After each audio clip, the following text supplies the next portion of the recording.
नमस्कार DElEd students. DElEd second semester का जो आपका एजुकेशन का जो सेकंड पेपर है, प्रारंभिक शिक्षा के नवीन प्रयास, हम इसको 5 मैराथन में आपको कंप्लीट कराने जा रहे हैं। तो सबसे पहले आज आपकी पहली मिनी मैराथन होगी, जिसमें आपको ये पहला चैप्टर कंप्लीट कराया जाएगा। साथ ही ये अगर आप क्लास देख लेते हैं तो 50 में से 50 आपके नंबर 100% आ ही जाएंगे। 1 या 2 नंबर आपके कट सकते हैं, लेकिन 50 में 48-47 ऐसा स्कोर 100% बनने वाला है। तो सबसे पहले बिना टाइम वेस्ट करते हुए आप सभी का सबसे पहले आप हमारे चैनल को सब्सक्राइब कर लें और चलते हैं हम पहले जो आपका चैप्टर का नाम है। पहले चैप्टर की बात करें तो नाम है शिक्षा से संबंधित अनुच्छेद व बाल अधिकार। तो ये आपके चैप्टर का नाम है। अब बात कर लेते हैं कि आपको इसमें पढ़ना क्या क्या है। अगर पढ़ने की बात करें तो हम इसमें आपको सबसे पहले अनुच्छेद पढ़ने हैं, जो शिक्षा से संबंधित अनुच्छेद हैं, और बाल अधिकारों के बारे में पढ़ना है चैप्टर 1 में। यही आपका चैप्टर 1 है। तो सबसे पहले हम एक एक करके जो शिक्षा से संबंधित अनुच्छेद हैं वो हम पढ़ लेते हैं कि कौन कौन से आर्टिकल हैं जो एजुकेशन से रिलेटेड रहने वाले हैं।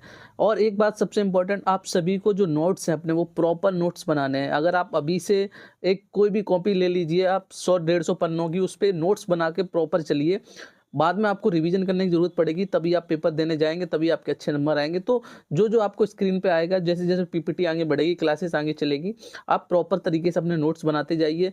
लास्ट में अगर आप ये क्लास से नहीं बना पाते हैं, तो मैं आपको पीपीटी प्रोवाइड भी करवा दूँगा टेलीग्राम ग्रुप पे। टेलीग्राम ग्रुप की लिंक वीडियो के डिस्क्रिप्शन में, वहाँ पे इस पीपीटी से आप अपने नोट्स बना भी सकते हैं और क्लास को स्टॉप कर के भी आप नोट्स ईज़िली बना सकते हैं।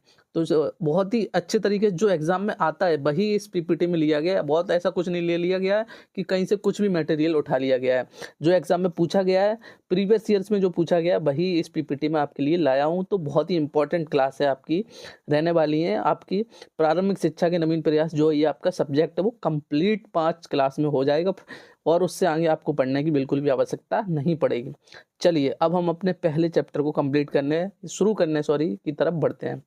चलिए आ जाइए। सबसे पहला जो आर्टिकल है वो अनुच्छेद 14 है। क्या अनुच्छेद 14 में क्या है? विधि के समक्ष समानता। विधि मतलब हमारा देश या जिस प्रकार का जो कानून बनाया गया उसके समक्ष समानता। अब इसमें क्या है? इसमें भारत के नागरिकों को विधि के समक्ष समानता का अधिकार दिया गया। इसका अभिप्राय यह है कि राज्य सभी व्यक्तियों के लिए एक समान कानून बनाएगा तथा उन पर एक समान ढंग से उन्हें लागू करेगा। शिक्षा के संदर्भ में भी यही प्रावधान लागू है। विधि के समक्ष समानता का अर्थ क्या है? कि जो राज्य है, यानी कि जो हमारा देश है भारत, राज्य के संबंध यहाँ पे भारत देश से होगा। जब जब राज्य का नाम आएगा तो भारत देश से होगा, कि भारत सभी व्यक्तियों के लिए एक समान कानून बनाएगा और उन पर समान ढंग से उन्हें लागू करेगा। शिक्षा के संदर्भ में मान लीजिए, शिक्षा में किसी को अच्छी शिक्षा दी जा रही है, किसी को खराब शिक्षा दी जा रही है, उतने संसाधन नहीं दिए जा रहे हैं, तो ऐसा नहीं होगा। किसी भी बालक को जो शिक्षा दी जाएगी, अन्य सभी बालकों को उसी प्रकार की शिक्षा दी जाएगी। लेकिन हमारे देश में आज भी ये लागू नहीं है। परिषदीय विद्यालय, बेसिक विद्यालय में जो शिक्षा मिल रही है वो शिक्षा गुणवत्तापूर्ण नहीं है, जबकि प्राइवेट स्कूल में वो जो शिक्षा है वो गुणवत्तापूर्ण मिल रही है। तो ये विधि के समक्ष समानता वाला जो अनुच्छेद है, ये सिर्फ संविधान तक सीमित रह गया, ये जमीन स्तर पे नहीं है। तो इसमें क्या है कि आपको इसमें भारत के नागरिकों को विधि के समक्ष समानता का अधिकार दिया गया है। इसका अभिप्राय है कि राज्य सभी व्यक्तियों के लिए एक समान कानून बनाएगा तथा उन पर एक समान ढंग से उन्हें लागू करेगा। शिक्षा के संदर्भ में भी यह प्रावधान लागू होता है। तो अनुच्छेद 14 है वो आपको अच्छे से याद हो गया होगा कि क्या है? विधि के समक्ष समानता।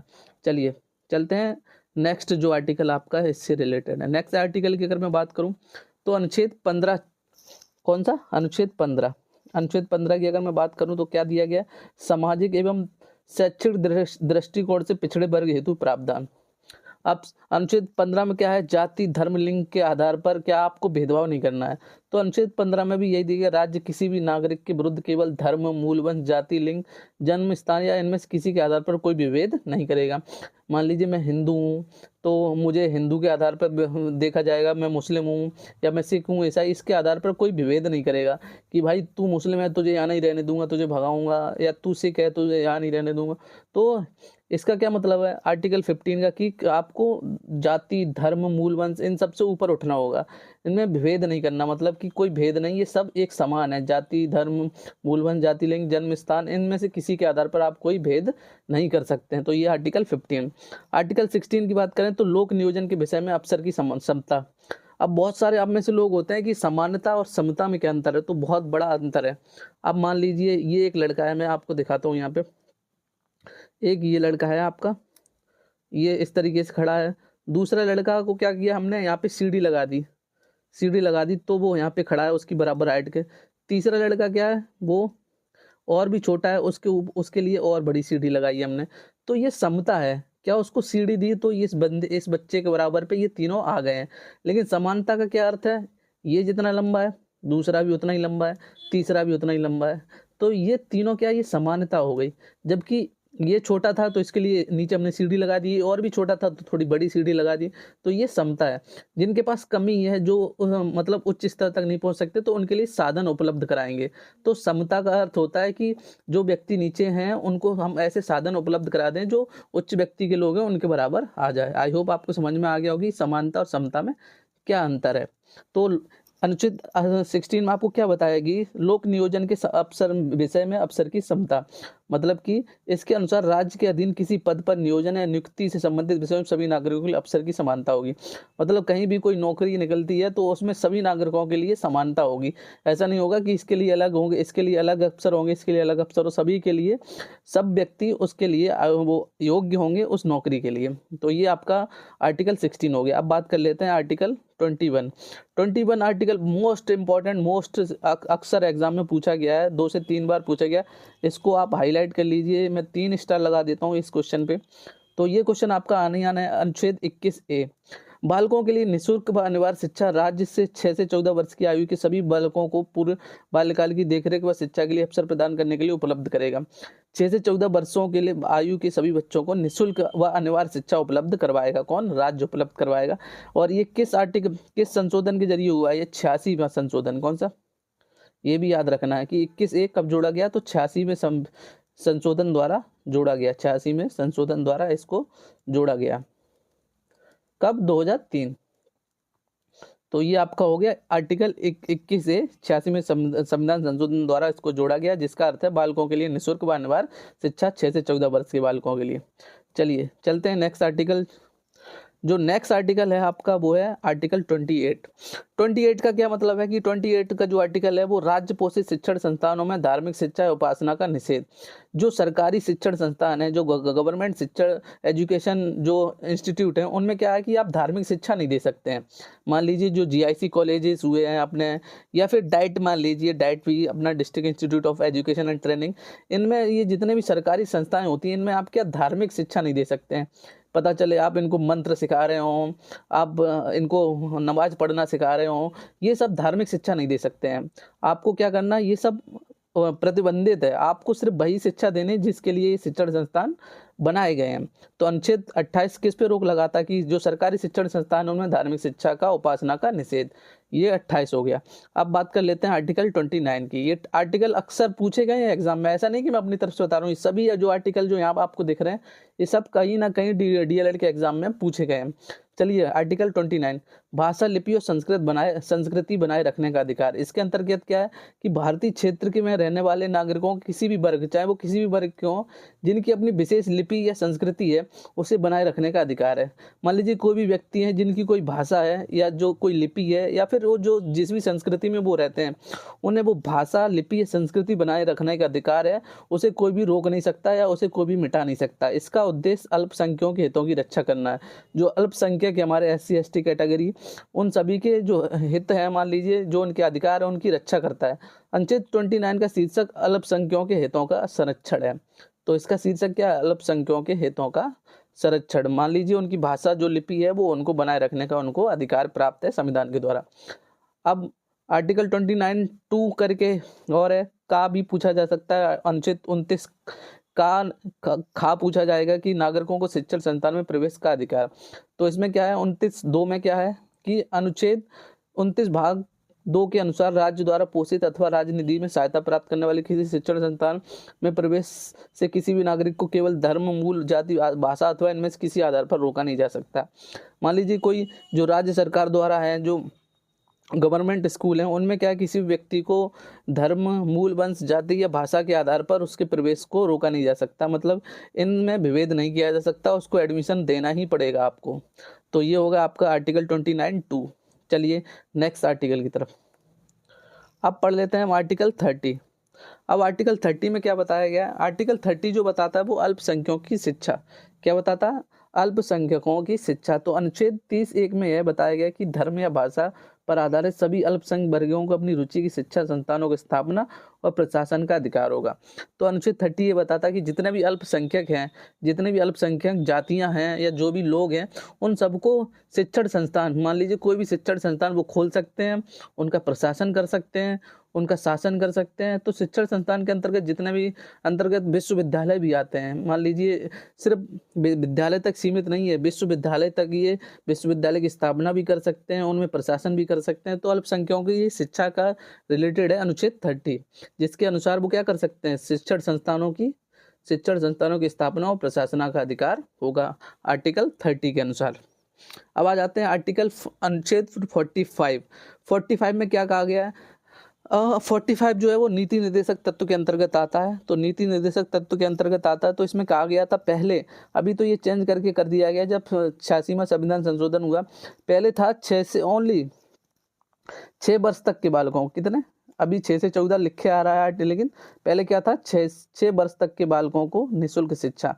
भारतीय संविधान के नीति निर्देशक तत्वों के अंतर्गत अनुच्छेद 45 में यह कहा गया है कि राज्य संविधान के लागू होने के अंदर 6 से 14 वर्ष के सभी बालकों को निःशुल्क व अनिवार्य शिक्षा व्यवस्था करेगा। तो ये आपका आर्टिकल 45 हो गया। इसको भी अच्छे से याद रखना। पहले इसे सिर्फ 6 वर्ष तक था, बाद में 86 में संविधान संशोधन के द्वारा इसे 14 वर्ष तक और बढ़ा दिया गया, 6 से 14 वर्ष कर दिया गया। अनुच्छेद 46 में क्या बताया गया। अनुच्छेद 46 है कि इस बात का आह्वान करता है कि राज्य जनता के दुर्लभ वर्गों की विशेषता, अनुसूचित जाति, अनुसूचित जनजातियों की शिक्षा तथा अर्थ संबंधी हितों की विशेष सावधानी से वृद्धि करेगा तथा सामाजिक अन्याय तथा सभी प्रकार की शोषण से उनकी रक्षा करेगा। अनुच्छेद 46 क्या है कि अनुसूचित जाति व जनजातियों के लिए विशेष प्रबंध किए गए हैं शिक्षा से संबंधित, चाहे किसी प्रकार के। अनुच्छेद 46 इन शॉर्ट में क्या बताता है कि अनुसूचित जाति और अनुसूचित जनजातियों के लिए शिक्षा में विशेष उपबंध किए गए हैं ताकि वो उन पर किसी प्रकार का शोषण ना हो सके। तो ये अनुच्छेद 46 हमें बताता है। तो ये थे हमारे आर्टिकल जो हमें ये बताते हैं कि शिक्षा से रिलेटेड संबंधित ये आर्टिकल हैं जो अक्सर एग्जाम में पूछे गए हैं। बाकी और आर्टिकल हैं, ये आर्टिकल इतने इंपॉर्टेंट नहीं, लेकिन ये भी एग्जाम में पूछे जा सकते हैं, तो इनको भी आपको याद कर लेना है। मान लीजिए आर्टिकल 351, अनुच्छेद 351 हिंदी भाषा का प्रचार व प्रसार। अनुच्छेद 351 के अनुसार संघ का यह कर्तव्य होगा कि वह हिंदी भाषा का प्रसार बढ़ाए, उसका विकास करे, ताकि वह भारत की सामाजिक संस्कृति के सभी तत्वों की अभिव्यक्ति का साधन बन सके। 351 क्या है, हिंदी भाषा का प्रचार व प्रसार, बस आपको इतना याद करना है। अनुच्छेद 23 इसके अनुसार स्त्री एवं बच्चों की क्रय विक्रय उनका अनैतिक व्यापार दंडनीय अपराध है। आप स्त्री और बच्चे जो हैं उनको आप बेच, उनकी खरीदारी या बिक्री आप नहीं कर सकते, ये एक दंडनीय अपराध है। और अनुच्छेद 24 क्या बताता है, इसमें क्या है, बालकों को कारखाने में लगाना भी दंडनीय अपराध है। तो इसमें स्त्रियों और बच्चों का क्रय विक्रय दंडनीय अपराध है। और इसमें आर्टिकल 24 में क्या है कि बच्चों को कारखाने या जोखिम वाले कार्यों में लगाना भी दंडनीय अपराध है। तो 23 में स्त्रियों और बच्चों का दंडनीय अपराध है, आर्टिकल 24 में बच्चों को कारखाने में काम करवाना दंडनीय अपराध है। तो ये थे हमारे आर्टिकल, 13 आर्टिकल टोटल है जो एजुकेशन से रिलेटेड है, जो मैंने आपको अभी तक कराए हैं, और अच्छे से आपको याद कर लेने हैं इनको। अब चलते हैं हम नेक्स्ट स्लाइड की तरफ। अब जो हमारा टॉपिक आ गया है, हमारा जो टॉपिक है वो है बाल अधिकार। अब सबसे पहले जान लेते हैं कि आखिर बाल अधिकार की घोषणा कब हुई, किसने की। तो सबसे पहले जानते हैं बाल अधिकार होते क्या। संयुक्त राष्ट्र संघ द्वारा 20 नवंबर 1989 को बाल अधिकारों की घोषणा की गई। किसके द्वारा, अमेरिका द्वारा, यूएसए, संयुक्त राष्ट्र संघ द्वारा 20 नवंबर 1989। और ये क्वेश्चन आपका एग्जाम में पूछा गया है। एक मिनट, यहाँ पे मैं कलर चेंज कर लूँ। ये आपका क्वेश्चन यहाँ पे पूछा गया है 20 नवंबर 1989 संयुक्त राष्ट्र संघ द्वारा बाल अधिकारों की घोषणा कब की गई। तो ये क्वेश्चन आपका डीएलएड में पूछा गया है 20 नवंबर 1989 को, ये आपको याद कर लेना है। संयुक्त राष्ट्र संघ द्वारा 20 नवंबर 1989 को बाल अधिकारों की घोषणा की गई, जिसे भारत सरकार द्वारा 11 दिसंबर 1992 को अंगीकृत किया गया। कब घोषणा की गई थी, 20 नवंबर 1989 को, और भारत सरकार ने कब इन्हें एक्सेप्ट किया है, 11 दिसंबर 1992 को अंगीकृत किया है। भारत सरकार ने बाल अधिकारों की घोषणा 20 नवंबर 1989 को स्वीकार करते हुए 11 दिसंबर 1992 को अंगीकृत कर लिया था। 6 से 14 वर्ष की आयु के सभी बच्चों को निःशुल्क शिक्षा, कक्षा 1 से 8 तक के सभी बच्चों को निःशुल्क पाठ्य पुस्तक उपलब्ध कराना इसका प्रमुख उद्देश्य है। आई होप आपको समझ में आएगा कि बाल अधिकार किसे कहते हैं, बाल अधिकार की घोषणा आगे समझेंगे कि बाल अधिकार किसे कहते हैं। अभी तो ये हुआ कि बाल अधिकार की घोषणा किसने की। सर्वप्रथम संयुक्त राष्ट्र अमेरिका ने 20 नवंबर 1989 को की। भारत ने इसे 11 दिसंबर 1992 को एक्सेप्ट किया। कब किया? 11 दिसंबर 1992 को एक्सेप्ट किया। चलिए आगे बढ़ते हैं। आगे जो हमारे जो कुछ बाल अधिकार हैं, उन बाल अधिकार का जो प्रारूप है, कितने बाल अधिकार हैं? 1 2 3 4 5 5 बाल अधिकार हैं। कौन कौन से बाल अधिकार हैं? समता का अधिकार है हमारा, विकास का अधिकार है, सुरक्षा का अधिकार है, सहभागिता का अधिकार है और जीने का अधिकार है। कितने बाल अधिकार है हमारे? 5 बाल अधिकार हैं। और इन्हीं पांचों में से बहुत सारे हमारे बाल अधिकार निकले हैं आगे चल के, वो भी हम पढ़ेंगे। फिलहाल ये 5 ही मेजर हैं। कौन कौन से? जीने का अधिकार, सहभागिता का अधिकार, सुरक्षा का अधिकार, विकास का अधिकार और समता का अधिकार। चलिए अब पढ़ते हैं आगे कि कौन कौन से हमारे जो अधिकार हुए हैं। सबसे पहले जान लेते हैं कि बाल अधिकार के उद्देश्य। आखिर बाल अधिकार के जो उद्देश्य हैं वो क्या क्या हैं? बाल अधिकार के उद्देश्य, चलिए आ जाते हैं।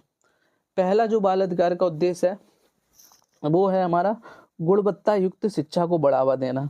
मतलब कि जब बाल अधिकार लागू होंगे तो उससे क्या होगा कि गुणवत्ता युक्त शिक्षा को बढ़ावा मिलेगा, जो एक अच्छा संसाधन बच्चों को प्रोवाइड करेंगे ताकि वो अच्छी तरीके से अपनी शिक्षा को सीख सकें। जो चीज़ें एजुकेशन में दी जाती हैं उनके साधन उपलब्ध होंगे जिससे वो आसानी से चीज़ों को सीख पाएंगे। तो गुणवत्ता युक्त शिक्षा को बढ़ावा देना। दूसरा, मनोरंजन तथा विकास के अवसर देना व डर से मुक्त करना। मनोरंजन तथा विकास के अवसर, बहुत सारे ऐसे भी खिलौने होते हैं जिन खिलौनों की मदद से बच्चे सीखते हैं। तो मनोरंजन करते हुए भी वो चीज़ों को सीखेंगे, उनके अंदर विकास होगा और वो डर से उन्हें मुक्ति होगी, उन्हें डर से मुक्ति मिलेगी, क्योंकि जब वो मनोरंजन की मदद से सीखेंगे तो उनके अंदर डर नहीं होगा। तीसरा, सहभागिता को बढ़ावा देना। ऐसे भी खेल होंगे जिसमें सभी बच्चे एक साथ मिलकर किसी चीज़ को खेल रहे होंगे और उससे कुछ ना कुछ सीख रहे होंगे, तो वो सहभागिता को बढ़ावा देगा। जब सब लोग एक ग्रुप में काम करेंगे और किसी प्रोजेक्ट पे काम करेंगे, किसी एक्टिविटी की मदद से सीख रहे होंगे, तो वो सहभागिता को बढ़ावा दे रहे होंगे। चौथा, बच्चों को संयुक्त राष्ट्र संघ द्वारा प्रस्तावित अधिकारों की जानकारी देना। पांचवा, भारत सरकार द्वारा बच्चों के कल्याण के लिए किए गए प्रयासों से अवगत कराना। अब क्या होगा? भारत सरकार द्वारा बच्चों के कल्याण के लिए किए गए प्रयासों से अवगत कराना। तो ये हमारे 5 बाल अधिकार के उद्देश्य। अगर एग्जाम में पूछ लिया गया कि बाल अधिकार के उद्देश्य क्या क्या है, तो यह 5 बाल अधिकार के उद्देश्य कुछ इस तरीके से हूबहू लिख के आएंगे। बार बार मैं कह रहा हूँ कि नोट्स प्रॉपर अपने कॉपी में बना के चलिए, जाकि आपको जब एग्जाम टाइम आए तो सारी चीज़ें अच्छे से याद हों और आप लर्न कर सकें। एक मिनट। तो ये हो गए आपके बाल अधिकार के उद्देश्य। चलिए चलते हैं नेक्स्ट टॉपिक की तरफ। नेक्स्ट टॉपिक है कि उत्तर प्रदेश सरकार ने जो बाल अधिकार की घोषणा की है वो बाल अधिकार कौन कौन से हैं। तो उत्तर प्रदेश सरकार द्वारा जो बाल अधिकार की घोषणा की गई वो निम्नवत हैं। वो मैं आपको एक एक करके बताता हूँ कि 6 से 14 वर्ष की आयु के सभी बच्चों को निःशुल्क शिक्षा प्रदान करना। तो राज्य उत्तर प्रदेश क्या है कि 6 से 14 वर्ष के सभी बालकों को निःशुल्क शिक्षा प्रदान कर रहा है। कक्षा 1 से 8 तक के सभी बच्चों को निःशुल्क पाठ्य पुस्तक उपलब्ध कराना। तो उत्तर प्रदेश दूसरा जो काम कर रहा है वो कक्षा 1 से 8 तक के सभी बच्चों को निःशुल्क पाठ्य पुस्तक उपलब्ध करा रहा है। तीसरा, प्राथमिक विद्यालय में सभी बच्चों को प्रतिदिन मध्याह्न भोजन की व्यवस्था करना, जिसे मिड डे मील बोलते हैं, MDM। क्या बोलते हैं? मिड डे मील की व्यवस्था उत्तर प्रदेश सरकार कर रही है, अब जिसका नाम PM पोषण योजना कर दिया है। क्या कर दिया है? PM पोषण योजना। पहले इसका नाम था MDM, मिड डे मील, मध्याह्न भोजन योजना। चौथा क्या है कि अनुसूचित जाति व एवं अन्य पिछड़े वर्ग के बालक बालिकाओं कक्षा 1 से 5 तक 300 एवं कक्षा 6 से 8 तक के सभी बालकों को 480 रुपए की छात्रवृत्ति यानी स्कॉलरशिप की व्यवस्था है। कक्षा 1 से 5 तक के लिए 300 रुपए, कक्षा 6 से 8 तक के लिए 480 रुपए की वार्षिक छात्रवृत्ति की व्यवस्था है। पांचवा जो आपका बाल अधिकारों की घोषणा उत्तर प्रदेश सरकार ने की है वो अनुदान के रूप में 5,000 वार्षिक की व्यवस्था जो विद्यालय के रखरखाव के लिए होगा। 5,000 वार्षिक रूप से विद्यालय को मिलेंगे ताकि जो विद्यालय है उसका रखरखाव हो सके। उसकी चीज़ों के लिए जो बहुत सारी TLM वगैरह होती हैं उन सबको खरीदना होता है, और शैक्षिक सामग्री होती है उन सबको खरीदना होता है, जिसमें बहुत सारे आपका वाइट बोर्ड हो जाता है, ब्लैक बोर्ड की चीज़ों हो जाती हैं। बहुत सारी चीज़ें इन 5,000 रुपयों से स्कूल के लिए की जाती हैं। इनका देख रेख आपका प्रधान अध्यापक और प्रधान जो आपका गाँव का होता है उनके द्वारा किया जाता है। चलिए, ये तो होगा उत्तर प्रदेश सरकार द्वारा बाल अधिकार की घोषणा। अब चलते हैं आपके नेक्स्ट टॉपिक की तरफ। जो नेक्स्ट टॉपिक है आपका राष्ट्रीय बाल नीति। अब बाल अधिकार हमने पढ़ लिया, अब पढ़ लेते हैं राष्ट्रीय बाल नीति। आखिर राष्ट्रीय बाल नीति क्या है? तो भारत सरकार ने 22 अगस्त 1947 को बच्चों के कल्याण के लिए राष्ट्रीय बाल नीति की घोषणा की। कब की है? 22 अगस्त 1947 को। 15 अगस्त से मतलब आपके 7 दिन बाद 22 अगस्त 1947 को बच्चों के कल्याण के लिए राष्ट्रीय बाल नीति की घोषणा की। इसके अंतर्गत बालकों के शारीरिक, मानसिक एवं सामाजिक विकास के लिए सर्वोत्तम रणनीति बनाई गई। किसके लिए? तरह का जो आपका विकास है, त्रिवेग जिसको बोलते हैं, शारीरिक विकास, मानसिक विकास एवं सामाजिक विकास के लिए सर्वोत्तम रणनीति अपनाई गई। पहला कौन सा है? बालक के जन्म से पहले तथा जन्म के बाद के विकास के लिए पर्याप्त सेवाएं प्रदान करना तथा राज्य का मुख्य दायित्व होगा। बालक के जन्म से पहले तथा जन्म के बाद विकास की पर्याप्त सेवाएं प्रदान करना राज्य का मुख्य दायित्व होगा। बालक जब तक जीवन यापन में सक्षम न हो तब तक उन्हें उनके माता पिता से अलग नहीं किया जा सकता। दूसरा ये। तीसरा, 6 से 14 वर्ष के आयु के बालकों को निःशुल्क एवं अनिवार्य शिक्षा उपलब्ध कराने के लिए रोज को समय बाद कार्यक्रम तैयार करना चाहिए। यहाँ पे क्या है? 6 से 14 वर्ष के आयु के बालकों को निःशुल्क एवं अनिवार्य शिक्षा उपलब्ध कराने के लिए राज्य लिखा है यहाँ पे, गलती से राज्य होगा, राज्य को समय बाद कार्यक्रम तैयार करना चाहिए। आई होप आपको समझ में आ गया है राष्ट्रीय बाल नीति हमारी क्या है और इसमें क्या क्या बताया गया है। तो ये त्रिवेगी विकास की बात की है, जिसमें शारीरिक, मानसिक एवं सामाजिक विकास की बात की गई है। और चलिए चलते हैं नेक्स्ट स्लाइड की तरफ। ये राष्ट्रीय बाल नीति आपकी पढ़ ली। अब पढ़ लेते हैं शिक्षा के अधिकार अधिनियम के उद्देश्य से। जो शिक्षा का अधिकार अधिनियम आया था 86 में संविधान संशोधन किया गया, तो उसमें क्या था? शिक्षा के अधिकार अधिनियम के उद्देश्य के आर्थिक रूप से कमजोर वर्गों के बालकों को निःशुल्क एवं अनिवार्य शिक्षा प्रदान करना, शिक्षित करना, प्राथमिक शिक्षा एवं सर्वशुल्क बनाना तथा इसका सार्वभौमिक करना एवं देश में 6 से 14 वर्ष के सभी बच्चों को बुनियादी शिक्षा देना आदि है। तो क्या है शिक्षा का अधिकार अधिनियम क्या है कि 6 से 14 वर्ष के सभी बच्चों को निःशुल्क व अनिवार्य शिक्षा प्रदान करना, ये क्या है? शिक्षा का अधिकार अधिनियम। और इसमें बताया क्या क्या गया था कि प्राथमिक शिक्षा को सर्वशुल्क बनाना एवं इसका सार्वभौमिकरण करना। क्या बताया गया था? प्राथमिक शिक्षा को सर्वशुल्क बनाना एवं इसका सार्वभौमिकरण करना। सार्वभौमिकरण का मतलब होता है हर व्यक्ति, नीचे से नीचे व्यक्ति तक की पहुंच, जो उस तक पहुंच सके। देश में 6 से 14 वर्ष तक के सभी बच्चों को बुनियादी शिक्षा देना। तीसरा, बालकों की शिक्षा के लिए प्रति रुचि को बढ़ावा देना। चौथा, बालिकाओं की शिक्षा के स्तर को सुधारना। तीसरा क्या? बालकों की शिक्षा के प्रति रुचि को बढ़ावा देना। और चौथा, बालिकाओं की शिक्षा के स्तर को सुधारना। तो ये थे शिक्षा के अधिकार अधिनियम के उद्देश्य से, जो आपका शिक्षा का अधिकार अधिनियम 2003 में आया था, जिसके जरिए 6 से 14 वर्ष के बालकों की शिक्षा निःशुल्क एवं अनिवार्य शिक्षा कर दी गई थी। ये था आपका शिक्षा का अधिकार अधिनियम उद्देश्य। चलिए यहाँ पे आपका चैप्टर कंप्लीट होता है। जो आपकी पहली मैराथन थी, सॉरी, जो आज आपकी पहली मिनी मैराथन थी, उसमें पहला चैप्टर आपको कंप्लीट कराया गया है। अच्छे से नोट्स बनाइए इस चैप्टर के। और इस चैप्टर में पहले चैप्टर में मैं गारंटी लेता हूँ एक भी क्वेश्चन इस चैप्टर से आपका बाहर नहीं आने वाला है, इस बात की गारंटी है। तो इस क्लास को आपको हम यहीं पे एंड करते हैं। बाकी अपने जितने भी DLED साथी उनको ये क्लास शेयर कर दीजिए, ताकि ज़्यादा से ज़्यादा आप लोगों की मदद हो सके। और हमारे YouTube चैनल को सब्सक्राइब कर लीजिए। टेलीग्राम चैनल पे आपको ये PPT मिल जाएगी, टेलीग्राम चैनल को भी ज्वाइन कर लीजिए। फिलहाल इस क्लास को यहीं पे एंड करते हैं, मिलते हैं दूसरी मिनी मैराथन क्लास में। फिलहाल इस क्लास के लिए टाटा एंड बाय बाय, जय हिंद।